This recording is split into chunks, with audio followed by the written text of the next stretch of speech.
mobile number. And by the way, it's not the minister's number, so I'm not violating any privacy here. But this number for us, as I said, it's a normal mobile number, but for over 9.5 crore Andhra population, people living there, domiciled at Andhra, this is a gateway to enormous amount of government services and access in their WhatsApp.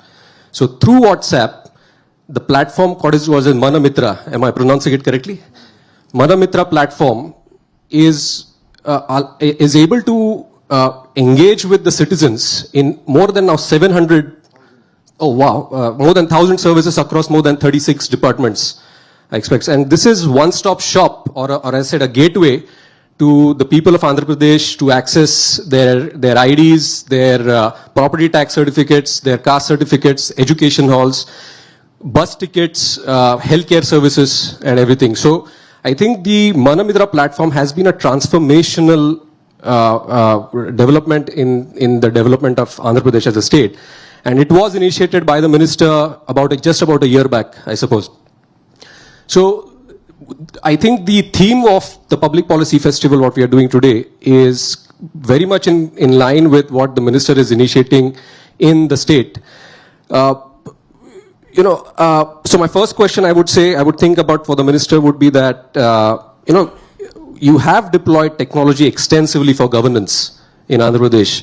And we here, outside of the state, we always follow the model of Andhra Pradesh when it comes to any kind of tech interventions in all aspects, but especially also in governance. So, can you give us a sense of the outlook towards tech-enabled governments, where we stand right now? What do you think are the possibilities going forward with the advent of new technologies, with blockchain 2.0 and so on and so forth, and some of the initiatives that have been very impactful?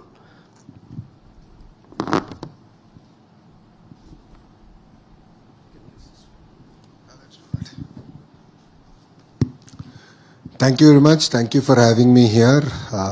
You pretty much answered the first question with explaining about Manamitra, so I'll not go back to it. But in Andhra Pradesh, we use technology as an enabler to sort of take not only policies to the citizen, but actually look at how we can serve them better. While other states have different maturity levels, Andhra, I believe, is a bit ahead on the curve. If you look at a few examples, I mean, we can go about it all day, but I would like to give a few specific examples of what we are trying to do in Andhra Pradesh. If anyone has followed Mr. Naidu's, our Chief Minister's speech pre-2024 election, he's been talking about skill census. While entire country has been talking about caste census, he's been talking about skill census. And then after we were elected, he gave the task to me. And like a typical politician, I went about saying, let's do this traditional way of doing a census. I did it in my constituency, Mangalgiri, and rest assured we fell flat. We can't really assess skills across close to about 400 odd traits and the amount of depth that it requires. And then came the entire discussion of how can we use conversational AI as the base to do what I call a skill assessment. Census is a very far-fledged word, at least skill assessment, the level at which they are. So think about it like any job portal on steroids, where it's not only about supply and demand aggregation, but we are now using conversational AI to assess the skill level of a carpenter, of an AC mechanic or a lift mechanic. This is the power of technology. We just launched it. We are just about completing our pilot. Before India hosts the AI conference, I think in March, we expect at least about 500,000 youngsters to actually be assessed. Two, we are using the same portal to do mock interviews, where we can enable our children who just finished their collegiate education to actually sort of get these mock interviews, tests, and how can they be confident when they go for an interview, because this is probably one of the very first interviews that they're doing in their life. So this is one example of how we are able to use AI and technology far better and really solving true problems. And that's something that we've sort of set ourselves apart. In terms of land records, is something that plagues India. It's a huge challenge for us. Quality of a land records. Andhra is no different. Governments are to be blamed. We come out with reforms which we think will transform it, and we end up actually hurting it more than we've sort of changed. That's where we believe now technology like blockchain can help us. So we are in the process now to bring all land records onto blockchain, where there is traceability, because historically technology has been used to change titles overnight for a period of 24 hours and then revert it. So these are things that we've also struggled with as a state, and that's where blockchain is being used. Government services being delivered. Yes, 1,000 services are on a single WhatsApp number, and I believe that's just the beginning. I call it, we're testing the water, where generative AI can actually be used to deliver better services. And with a familiar platform.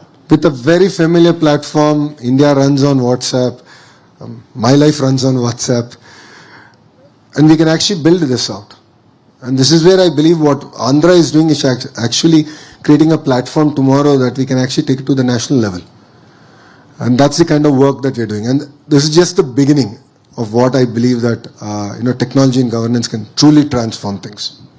Wonderful. Now, since you mentioned the land issue, I think when in the last 1 year, we have been a lot of news flashes we received that Google is attracted to Andhra Pradesh, TCS was attracted to Andhra Pradesh. So I don't want to ask you about the secret sauce, what got them there. But in terms of the policy that you have adopted, especially the lift policy, if you can elaborate a bit on that, and as you rightly pointed out, that land acquisition and land records have been a big bottleneck for our development. So how Andhra Pradesh is looking at that, being a state subject, Andhra Pradesh, what policies Andhra Pradesh has adopted, whether technology interventions have been used there to enable such large corporates to enter the market, enter the state and have the right access when it comes to land, and land should not become a bottleneck. I think that has been your flagship policy. So 2 questions, I'll answer the first one. Why Andhra Pradesh? 3 distinct reasons. One, we have a leadership with proven track record. Mr. Naidu, our Chief Minister, requires no introduction. He's built Cyberabad, he's doing that magic all over again in Andhra Pradesh, this time decentralized. Number 1. Number 2, speed of doing business. So once we agree that project is going to be done in Andhra Pradesh, it no longer is an entrepreneur's project, it becomes a shared vision. So we live, we dream, we work with them in terms of execution. That's how we got ArcelorMittal to do India's largest steel plant in Andhra Pradesh, Google's data center project, and various other initiatives. Third, we have double engine bullet train sarkar. Yeah. Quite a few governments have double engine sarkars, we have double engine bullet train sarkar. So we have Namo, Naidu ji and Modi ji together. So both of them together are there. That's why I say we have double engine bullet train sarkar, and we're able to positively move policy at the national level in the interest of the nation and the state. And this is not new to our party. Though we are a regional party, we've always had India at heart. Yes. If you look at the way we worked with Vajpayee ji, under his leadership, Mr. Naidu contributed a lot in terms of policy reform at the federal level, central government level. And this is the same role we are playing all over again under the leadership of Honorable Prime Minister Narendra Modi ji. So 3 distinct reasons why we are able to attract investments.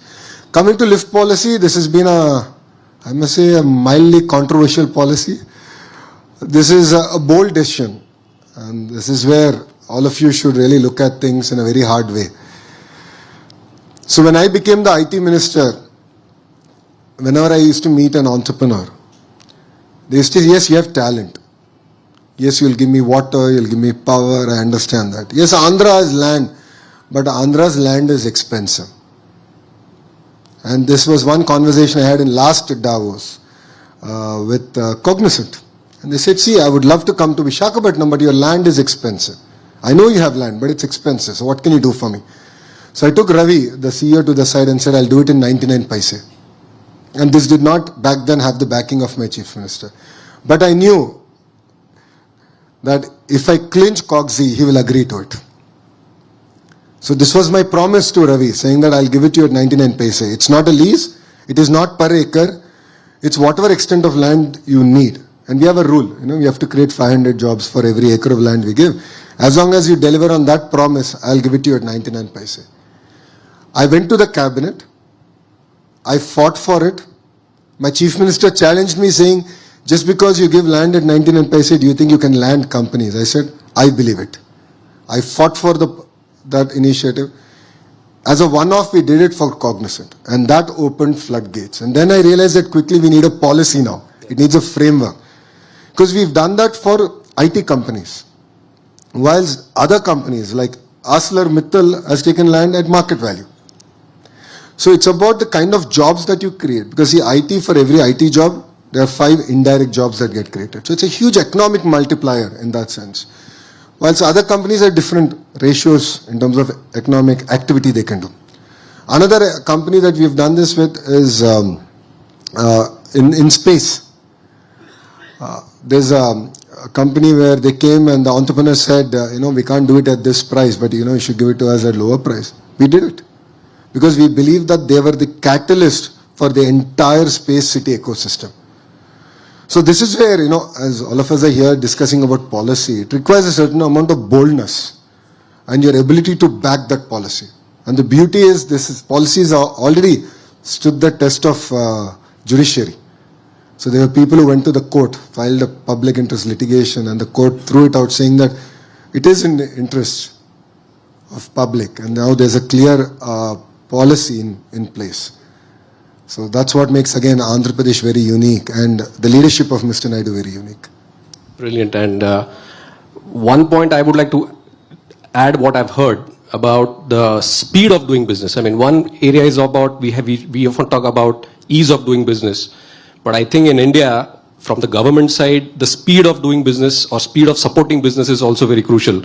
So I was reading a statistics, and we were discussing with someone that for let's say a GCC, for land, or acquiring a land and getting all the permits in place for construction, the average time in Andhra Pradesh is a few days versus at least a few months in other parts of the country. So I think the boldness with which the government is moving forward is really commendable. If you can elaborate a little more on the speed of doing business and some instances that you have when it comes to technology, how technology is being used to improve the speed of governance, speed of supporting businesses. I think that will also enlighten the audience. So this entire speed came about in a car where I was driving Chandraji back to the airport. So the chairman of Tata Sons, sir, is vice chairman of our economic council. So as soon as our government came in, he came to call on the chief minister. So I was driving sir back to the airport. I said, because I wouldn't get 45 minutes with him otherwise. So I said, chalo, let me now get in the car, let me talk to him. So I said, what is your advice to me? I asked Chandra sir, what is your advice to me? He said, speed. Because today, even a medium enterprise is investing thousands of crores in capital expenditure. And a 6-month delay in government inefficiency is going to throw the entire business plan out. Now think about it from Tata's perspective. We are doing billions of dollars of investment. Said speed is what you should deliver. And when I came back and I briefed the Honorable CM, this was the advice given. He started living, breathing it day in, day out. And he's made it our culture. So we all started talking about it. Every minister, every bureaucrat. It's now ingrained into our head that speed is what should differentiate us from other state governments. That's the first thing. So the culture is very important. While technology, WhatsApp or in website is there, if the government does not believe in it or the bureaucrats don't believe in it, if the culture is not there, you're going to fail. So the first ingredient is the culture, and that I believe we got it right. Technology bit, I believe we should do more. Well, yes, we have a single portal, we have a Manamitra where a lot of permissions are given. Now we are looking at every regulation, and I'm working with industry leaders to give me feedback. So I'm looking at, the head of logistics, India's best logistics player, to give me input. Ki boss, how do I relook at my entire regulation around it? How do I transform my RTA better? So we are going with it very systematically of transforming every regulation that is there, every act that is there. And we want to lead the reform from the front. And again, that makes us very unique. The third bit is WhatsApp. So I'm on close to about 26 groups, WhatsApp groups. These are not your family groups, these are actually business groups. So we have one for ArcelorMittal, we have one for Google. So all major investments in Andhra Pradesh are personally tracked, monitored. I update to the global leadership of these companies that here is the status report. We are heading to Davos, we are meeting with all these companies. I'm going with my notes because if you look at certain entities like Tata's, right, they're investing across sectors from data center to solar cell manufacturing. So I go to Chandra sir with an update. Because, these are all the businesses, this is the status update, these are the timelines. So we have a very regimented approach, a very private sector bent of mind in that sense, of how we should not only sort of sign an MOU, but actually ensure that these projects are grounded. And all of you will be surprised, we actually don't have an MOU with ArcelorMittal. We don't have an MOU. We said it's waste of time. It's a waste of paper. And Aditya and I agreed about Andhra Pradesh on one Zoom call. So as soon as our government came in, I heard that ArcelorMittal was looking for an alternative location. I knew Adit for a long time, so I reached out to him. He said, okay, let's do a Zoom call. He had 3 specific asks. 2 of them had to do with the government of Andhra Pradesh, 1 with government of India. So our call was at 6:30 in the evening. And I said, normally I meet the Honorable CM in the morning at about 9:30. I said, I'll talk to him. I'll give you an update. 10:30, I said, all 3 are done. It's our responsibility to do it. And literally, after a Zoom call on one WhatsApp message, we clinched it. EC clearance is expected this week. This month or Feb, we're going to lay foundation to India's largest steel plant. So land is done. So we got the land. Incentive package is agreed. They have paid for the R&R package. Environmental clearance is now coming in. All this done in about 15-16 months. Again, Google is a great example. They wanted some clarity in terms of regulation, taxation. And we worked with our Honorable Finance Minister, Nirmala Sitharamanji. So the Honorable Chief Minister spoke to the Honorable Prime Minister, explained why this is not just about Andhra, but this is about India. And how geopolitically we can play a very important role by having data centers on our shore, on our soil. So we were able to do that. We are able to positively influence policy. And it's no longer just about one Google. It applies to Amazon, it applies to everyone else. So that's the kind of positive framework in which we actually work in terms of moving the needle even on the policy side of things. So I want to shift gears regarding the point you made about data centers and moving to your pet project on the Quantum Valley. But before that, one question that came to my mind was you spoke about the deregulation that you're initiating at the state. The central government, in last budget, they have set up a deregulation commission. And I think the central government has also recognized that the path to faster growth and goal towards Vikasit Bharat is how fast we can deregulate a lot of the sectors, decriminalize also a lot of the sectors. And I think the leadership that Andhra Pradesh has taken, there will be a lot of case studies from there. Because I think the center has done a lot of heavy lifting in the last 1 year. Now the states have to do their part by easing regulation. And so kudos to Andhra Pradesh for initiating that. Now, your pet project, the Quantum Valley, Amravati Quantum Valley, I think this has, it's really exciting when we hear about Amravati Quantum Valley. But frankly, including me, I don't think many people are aware what it actually is and what the significance of the Quantum Valley will be for the state as well as for the country. So if you can just enlighten us. I think it will be very unfair to say Quantum Valley is my pet project. Quantum Valley is the pet project of my Honorable Chief Minister. So he called me one day and said, I want to create the quantum ecosystem. And he's talking to me. I'm sitting opposite to him. I went on ChatGPT saying, give me a quick note on quantum computing. Because I honestly didn't know what it was. And I've publicly stated this multiple times. So Mr. Naidu is known to be a very keen listener. So it was IIT Madras, Vice Chancellor gave that input to him that quantum is the next frontier technology. Then he internalized it, he understood it, and then he called his minister. Though a Stanford MBA who had no clue about quantum. And thanks to ChatGPT, I had a quick summary. But then again, in his true spirit, right, Mr. Naidu's energy is very infectious. So he's 75-year-old Chief Minister, but we jokingly say there are 3 25-year-olds in him. That is the kind of energy he has. And then he lives it, he breathes it. And then he'll chase us down. So you'll be surprised. So he'll drop me a message, yeah boss, this is pending. Just take a look at it. And then I'll get a reminder exactly after 45 minutes, kaam ho gaya, nahi ho gaya. So that is the speed at which he works, and he expects all of us to work. So it's his dream. Right? The entire quantum ecosystem was his dream. And then he got this to us. So like his energy is more infectious than COVID. And it comes to all of us. And then now we all start living and dreaming it. So it started with him. Then we all sat together. We got the universities together, global institutions together. And you'll be surprised that Mr. Naidu managed to convince IBM to bring South Asia's first 150 qubit quantum computer free of cost to Amravati. Free of cost. So this is a project between, again, TCS, IBM, IIT Madras.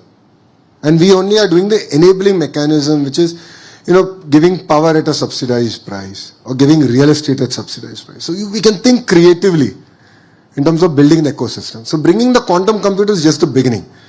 Now Mr. Naidu's challenge to all of us is, boss, India should make its own quantum computer. Research mein kya karna hai? So as you rightly said, Government of India is really working very systematically in creating frameworks, giving us the required funds. But then all these projects have to be led at the state level. So India's quantum mission has come only to a certain extent. But after Andhra announced its quantum mission, every state is sort of chasing that dream. But Andhra is now ahead. So we're getting use cases out there. We're working with institutions. As an education minister, now we're getting the entire curriculum going around quantum.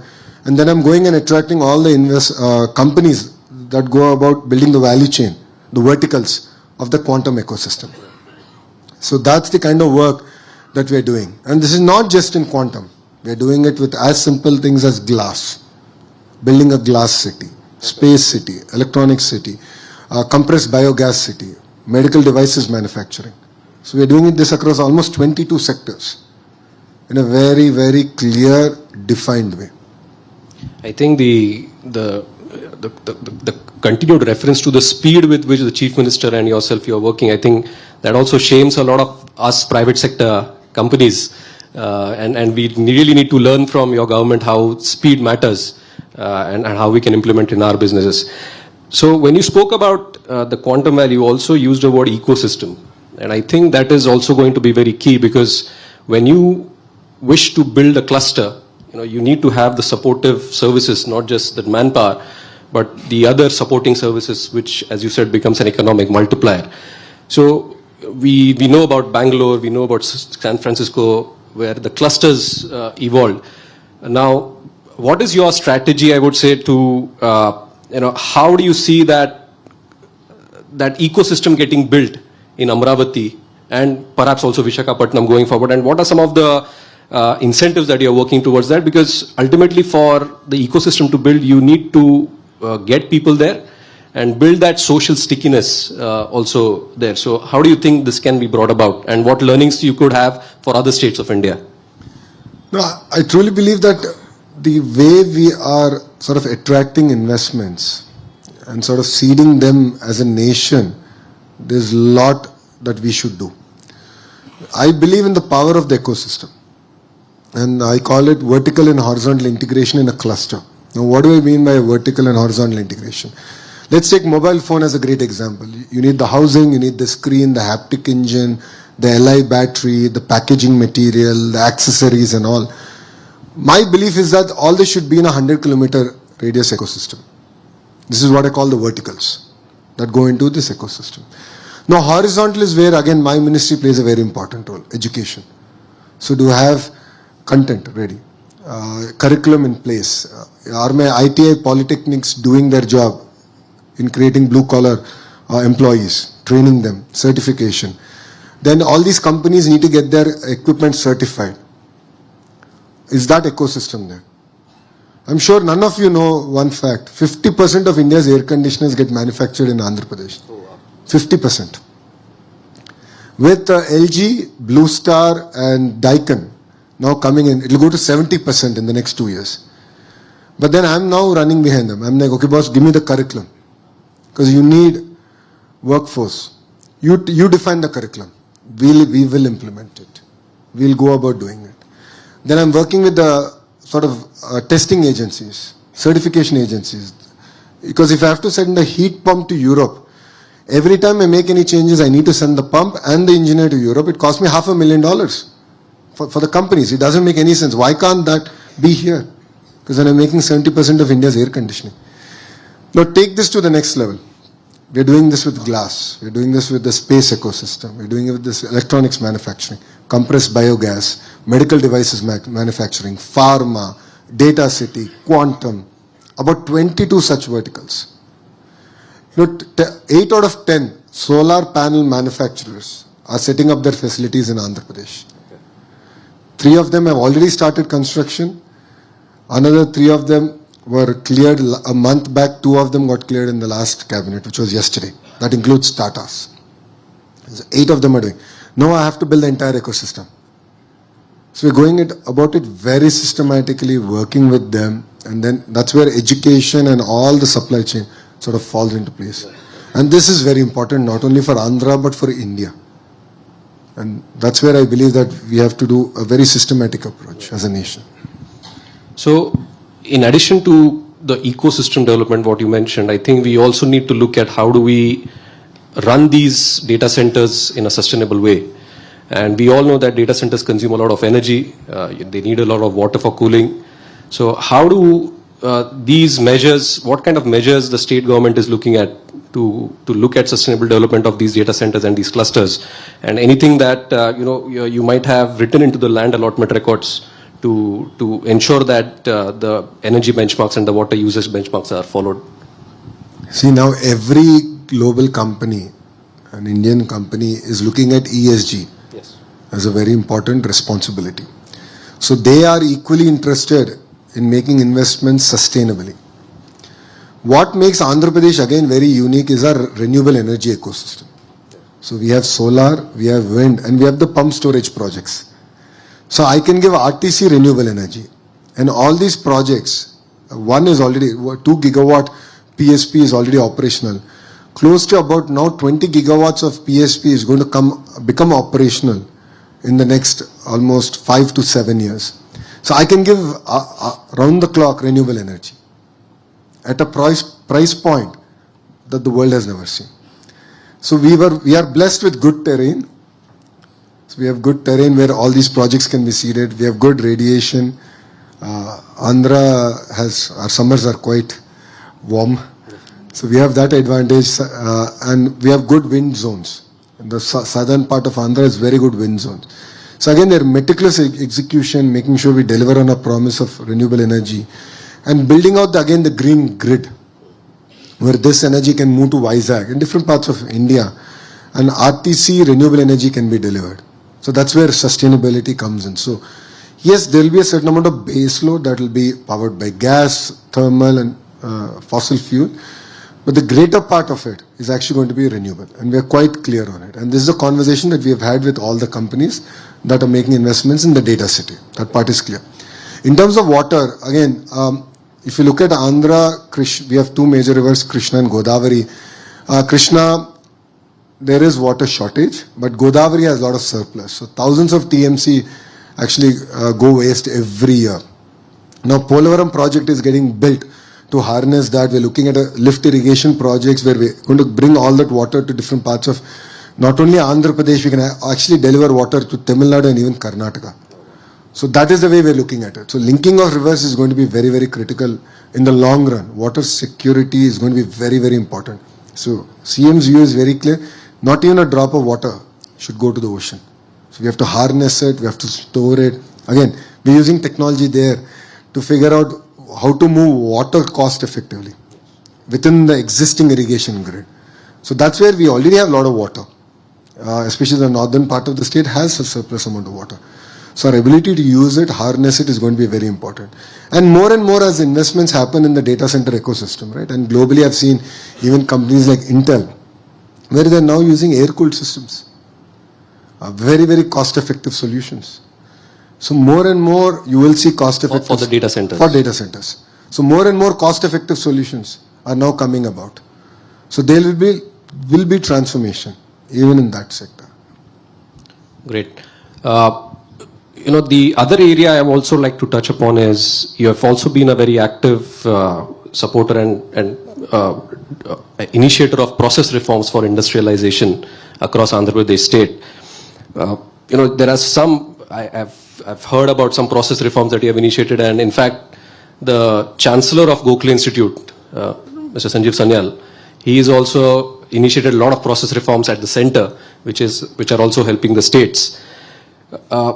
As you make the state pitch for investment, it is also inherent that investment would be looking at other green pastures outside of Andhra Pradesh, and you would be competing with a lot of states.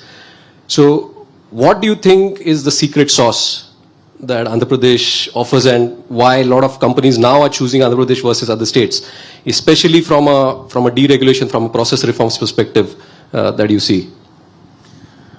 See, when states compete, India wins. That is my single mantra. Brilliant. States have to compete, then India wins. And competition is good. It makes us all fit.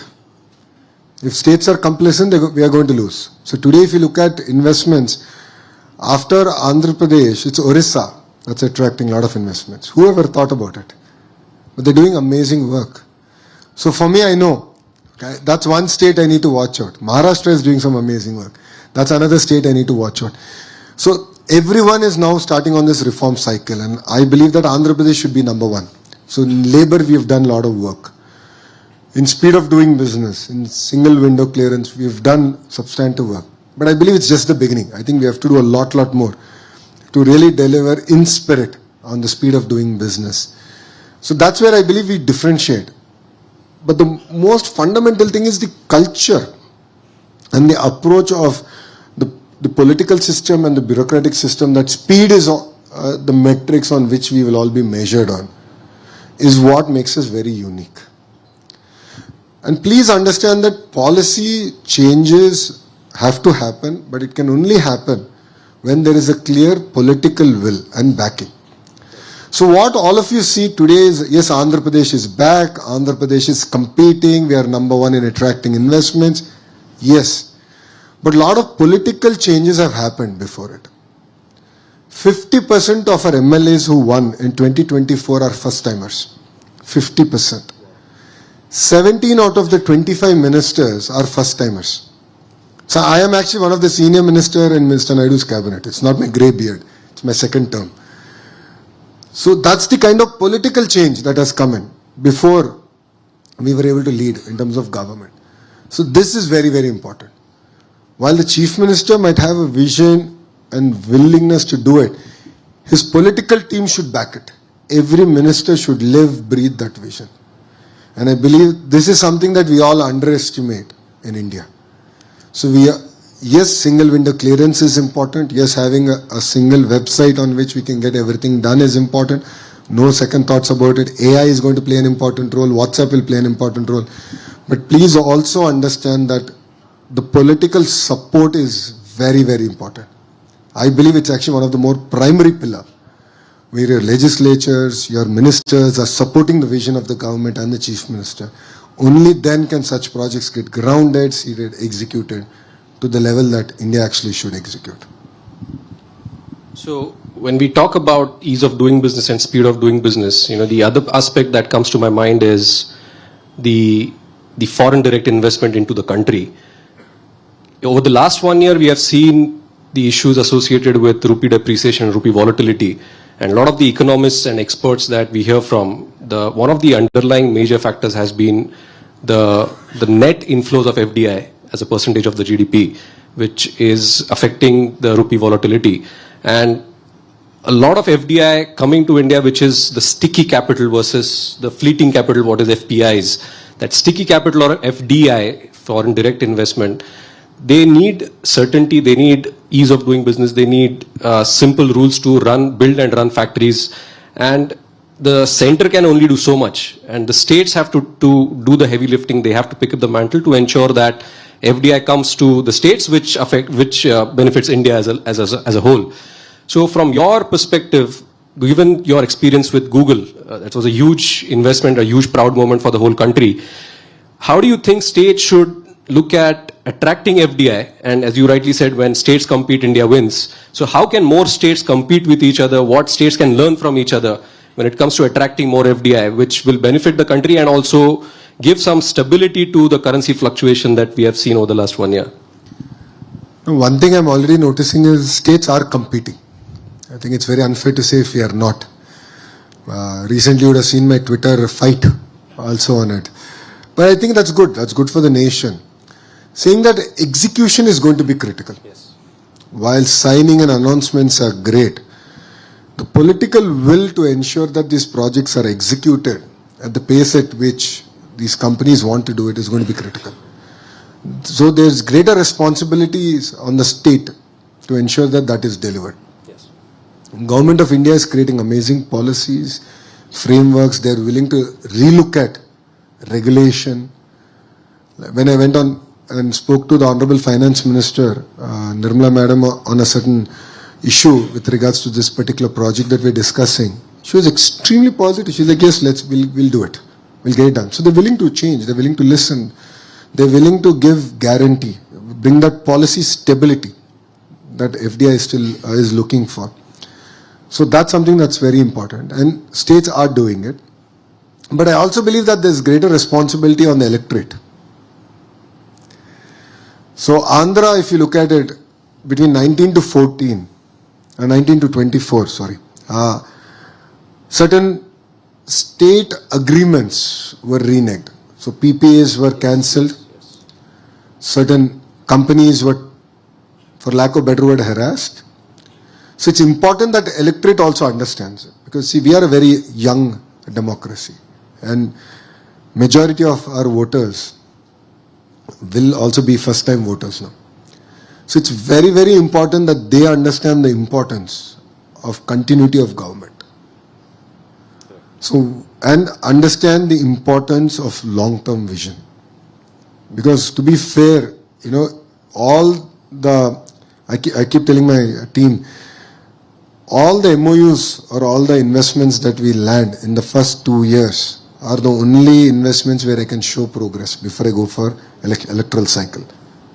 The large investments. Because after the 2 years, we will land, but results will come beyond my electoral cycle.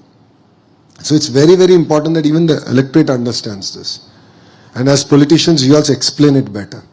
Right. That continuity of government is very, very important. If you look at even erstwhile Andhra Pradesh, right? If you look at Hyderabad's development, the continuity of government in 1999. So Mr. Naidu became the Chief Minister in 95, went for an election in 99. And that gave tremendous amount of momentum for erstwhile Andhra Pradesh.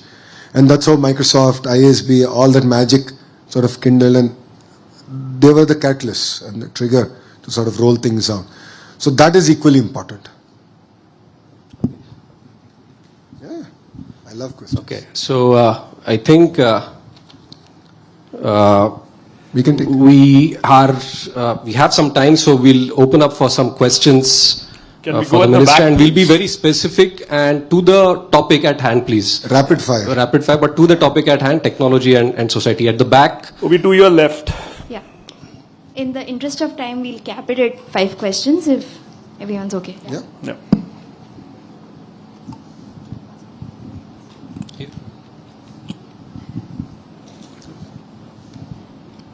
Thank you for the excellent session. I was waiting for this for quite long. I have 3 quick short questions. You have multiple portfolios which you are handling.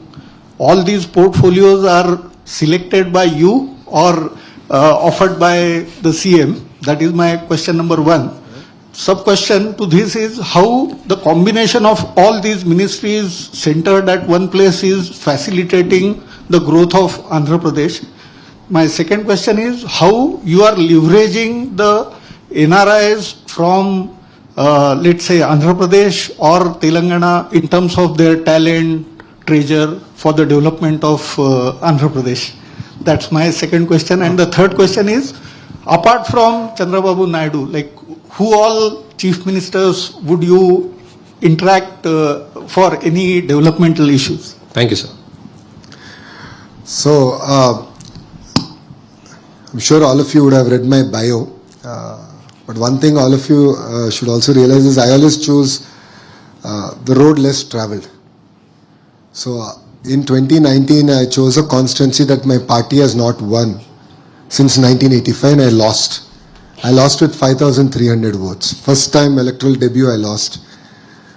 I stuck at that constituency for 5 years. I worked hard and I won it with the third highest majority ever in Andhra's history, which is 91,000 votes. And why am I sharing that with you is, coming to my portfolio, education is a portfolio I chose. And when news came out that I'll be the education minister, a lot of people messaged me, well-wishers called me and said, don't do it. And the reason they said that is, there are a lot of teacher unions, any decision you take is exceptionally difficult to implement, there are a lot of hostels, God forbid anything happens, you will be held accountable. And I said, that's the exact reason. That is the reason I want to take this challenge up. India's future depends on quality of education. And it requires someone who's sort of seen the world, who understands the ingredients better, and actually go roll up the sleeves and say, yes, I'll bring about the change. So that's a portfolio that I asked. I really wanted to do it. And I'm really lucky that the Honorable Chief Minister chose me for it. IT electronics, I already thought education was a lot. I thought I wouldn't have that bandwidth or time, but the Honorable CM then realized that yes, education, tech sort of fits in very well. Again, IT, quantum is going to be important, so he aligned that. So the second portfolio is given by him. Third portfolio is real-time governance. That's again augments very well with technology, KPI-driven governance. So that came naturally with IT and electronics to me. So that's the background in that sense. Is it helping? Absolutely. I'm the chair of a group of ministers to create 2 million jobs. That's an electoral promise that we made. The vertical horizontal integration, education versus ecosystem importance is what I explained. So it really helps. In terms of my interaction with other chief ministers, yes, I've been lucky to interact with other chief ministers at Davos, meeting them at different occasions. So I learn a lot.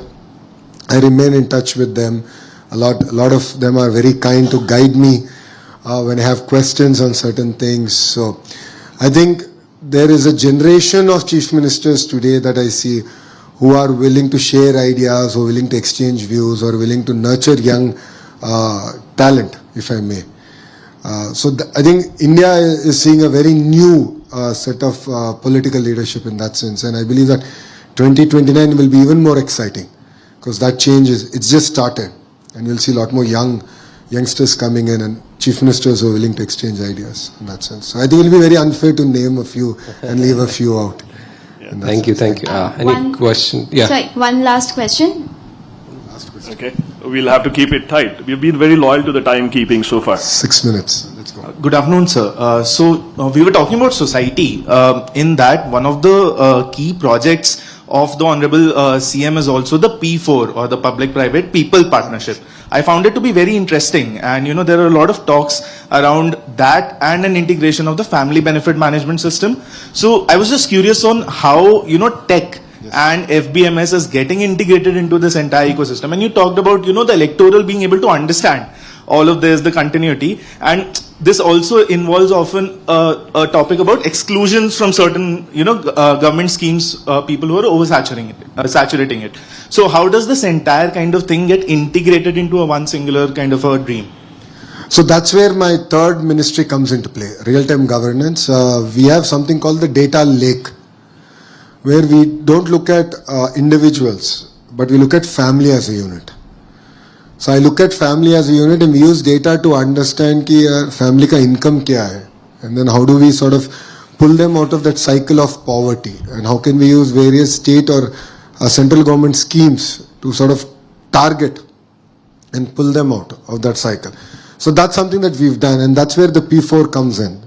See, society has been kind on all of us. We've had access to good education, ecosystem, but there are a lot of people who haven't had it. So people who've had that advantage, who've used that benefit, we believe that they should contribute back to society. And it's not money. So I want to be very clear. It's not just about money. It's about counseling, nurturing. See, I am who I am because I had a amazing family ecosystem that stood by me during my tough times, right? They continue to guide me. I could have called, there were gazillion times I called my father and said, this is a challenge, can you guide me? Or my mother, or even my wife, right? I would always take feedback. Not many have this. Not many have a family that is exposed as much as my family is. But then there's responsibility of me to adopt families. Go spend time with them. Give them this insight. If there's someone who wants to get better education, give them the lay of the land. Expose them. That is the actual strength of the P4 model. So using technology, of course, to use and guide in terms of what are the schemes, benefits, that's one part. But the larger part is actually guiding them, motivating them and giving them that opportunity to pull them out of that cycle of poverty. So that is what again makes P4 very unique. Thanks. Thank you so much. Minister, you have been extremely generous with your time. You have been gracing here and gracing the event with your presence and your insights. I think it's very promising for all of us to hear from the minister and get a sense of positivity and hopefulness from the next gen leadership of the country, which will lead to much better outcomes for the country as a whole. So thank you so much for your attendance, and thank you so much. Thank you so much. I request everyone to please be seated as we wait for the security apparatus to lead the minister out and keep the hallways clear. Thank you so much, sir, and thank you, Siddharth.